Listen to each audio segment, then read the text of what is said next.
Buongiorno a tutti, benvenuti alla lezione 3 dedicata alla unità 3 di New Italian Espresso, chiamata Buon appetito.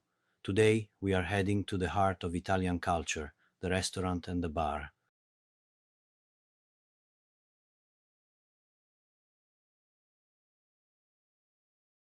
In today's lesson, we will focus on ordering at the bar and restaurant with practical phrases for dining out, how to ask and order in a polite way, asking for things missing from the table, how to ask for the bill, making a phone reservation, grammar expansion, mastering, verbs, the verbs volere and preferire, and the plural forms of nouns and articles, comparing bene versus buono, understanding when to use each, interrogatives, using che cosa, quali, and quante.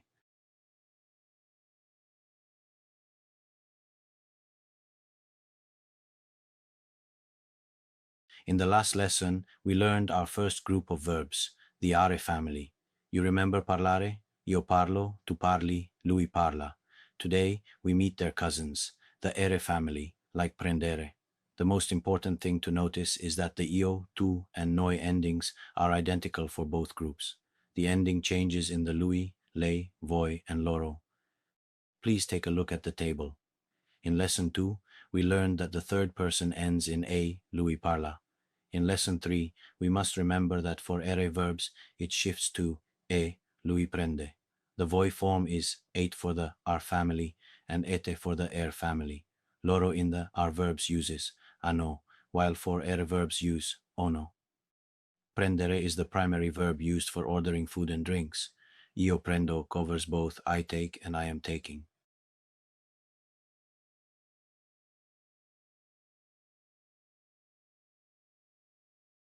Now let's talk about desire. To say I want, we use volere, but be careful, voglio is very strong.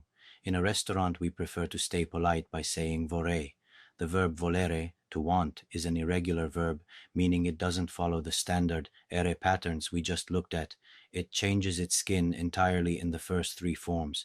Conjugation, io voglio, tu vuoi, lui o lei vuole, noi vogliamo, voi volete, loro vogliono. Always use the polite form vorrei, I would like, to order something. For example, in a restaurant, instead of saying voglio, which sounds like a demanding child, we use the polite vorrei, I would like. Preferire, to prefer, is an isc verb. Conjugation, io preferisco, tu preferisci, lui o lei preferisce, noi preferiamo, voi preferite, loro preferiscono. Some verbs in the ire family like preferire follow the standard endings, but for certain pronouns, io, tu, lui, lei, loro, they insert the letters isc between the stem and the ending to change the sound. Preferire, to prefer, is the most important example for this lesson. Why do they do this? It's mostly for the sound, phonetics. It helps the verb sound stronger and clearer in those specific forms. Think of the isc as a little booster for the verb.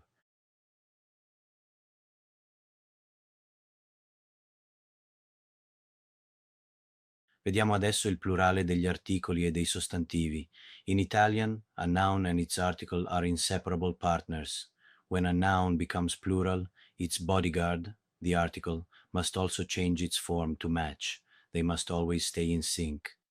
The masculine transformation for standard masculine nouns. The singular ending o changes to I, and the article il changes to I. Singolare, il libro, plurale, I libri. The feminine transformation for standard feminine nouns, the singular ending, it changes to e, and the article la changes to le, singolare, la casa, plurale, le case. When a masculine noun begins with a vowel, or special sounds like S plus consonant or Z, the singular articles lo and le both transform into the plural article li. The noun ending still changes to I. Vowel, l'amico becomes li amici, lo studente becomes li studenti.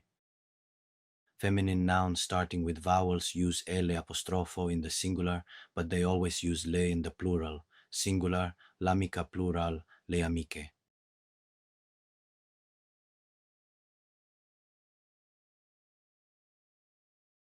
Buono vs bene.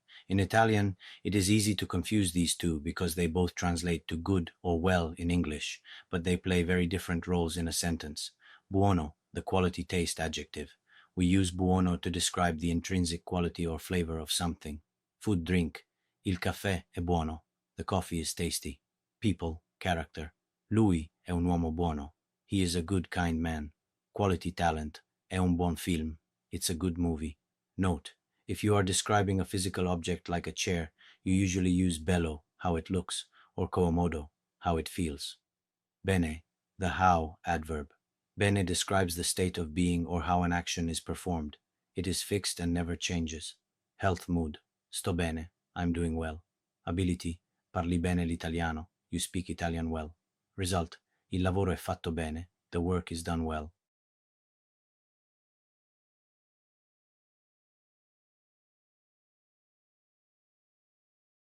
Gli interrogativi: che cosa, quale, quanto.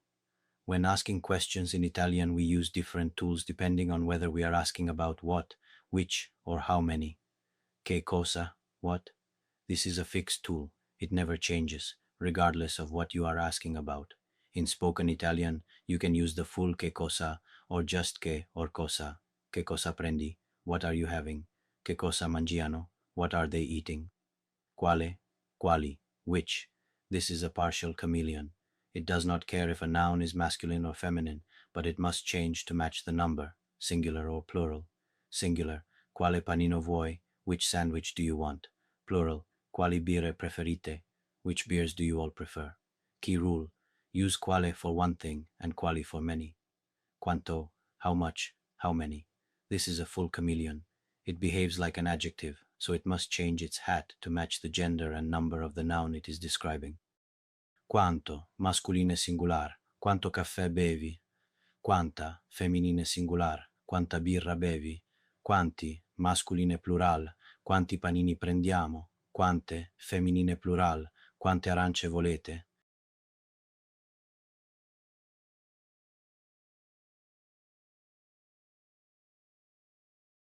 Prenotazione telefonica, the phone reservation.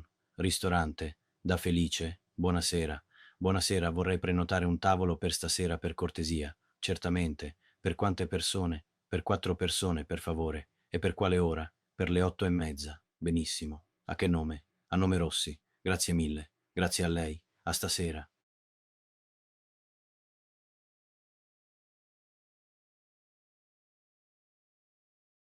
Al tavolo, at the table. Buonasera, che cosa prendete da bere? Io prendo una birra alla spina, grazie. Scusi, per favore. Sì, dica. Preferisci dividere un antipasto, Marco? Marco, vorrei provare i fiori di zucca. Sono molto buoni qui.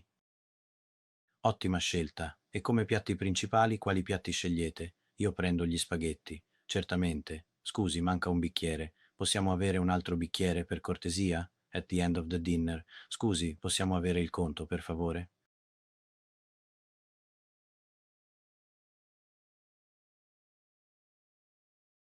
Polite expressions and interaction. In Italian, these words are the oil that makes a conversation move smoothly. Here is how each one functions. Per favore. This is the most common way to say please. You use it at the end of a request to show respect. Example: un caffè, per favore. Per cortesia. This also means please, but it is slightly more formal than per favore. Using it shows a high level of politeness and education. Example: possiamo avere il conto, per cortesia? Scusi. This is the formal way to say excuse me. In a restaurant or shop, you use this to get the attention of the waiter or clerk. Example: scusi, manca un bicchiere? Sì, dica. This is the standard response from a waiter or shopkeeper after you say scusi. It literally means yes, speak, but it functions as yes, how can I help you, or go ahead. Grazie, the essential thank you. Use it for every small interaction. Grazie mille, this means thanks a lot, literally 1,000 thanks. It is used when you are extra grateful, such as when the waiter brings exactly what you asked for or helps you with a reservation.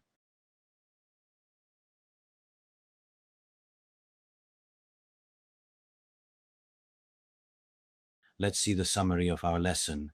The air verbs like prendere, to take, verbs like preferire to prefer and volere to want, the plural match nouns and articles, the three interrogatives cosa, Quale and Quanto, Buono versus Bene and courtesy expressions. Grazie mille for following this lesson.